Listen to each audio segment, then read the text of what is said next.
Welcome back mga katambalan, mga hot topic and issue pag-usapan natin. Update po tayo kay Barbie Fortesa at kay David Licauco na kung saan nga po ay nag-post itong si David Licauco ng bago niyang endorsement para naman po sa Efficacent Oil. Makikita po dito na nag-gym itong si David Licauco at talaga namang napakagwapo nitong si David habang nag-gym. Makikita naman kay David yung kaseksihan nito kahit naka-t-shirt ito, yung laki ng pangangatawan nitong si David at talaga namang nakaka-enjoy panoorin itong si David habang nag-workout at lutang na lutang talaga ang kagapuhan ng isang pambansang Ginoo. Samantalang si David nga po ay nasa Hong Kong ngayon po sa Kapangyawan Friendship Festival 2025 na kung saan nga po ay gaganapin sa Charter Road in Central Hong Kong. Sa lahat po ng mga taga Hong Kong na gustong makita si David, punta lang po kayo sa Charter Road in Central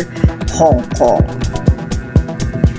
Samantalang si Barbie Fortesa naman po ay nag-post din sa kanyang social media at masaya nga po itong si Barbie na muli siyang nakatakbo ngayong umaga at matatandaan nga na ito ay rutina ni Barbie ang ginagawa niyang pagtakbo. Nag-post din itong si Barbie na kasama po niya yung mga running mates niya, maging si Paolo Abilino at pinost din po niya yung ini-endorse niya na U-Glow Babe Sunscreen na may kasama pa nga po na relo.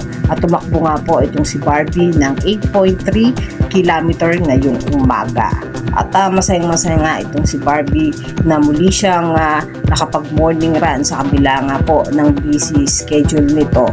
At yan po yung mga update natin kay David at kay Barbie. Kayo mga katambalan, ano ang masasabi niyo? Comment lang sa comment section, pag-usapan natin. Yan ang mga hot topic and issue dito lamang sa Tambalang JK.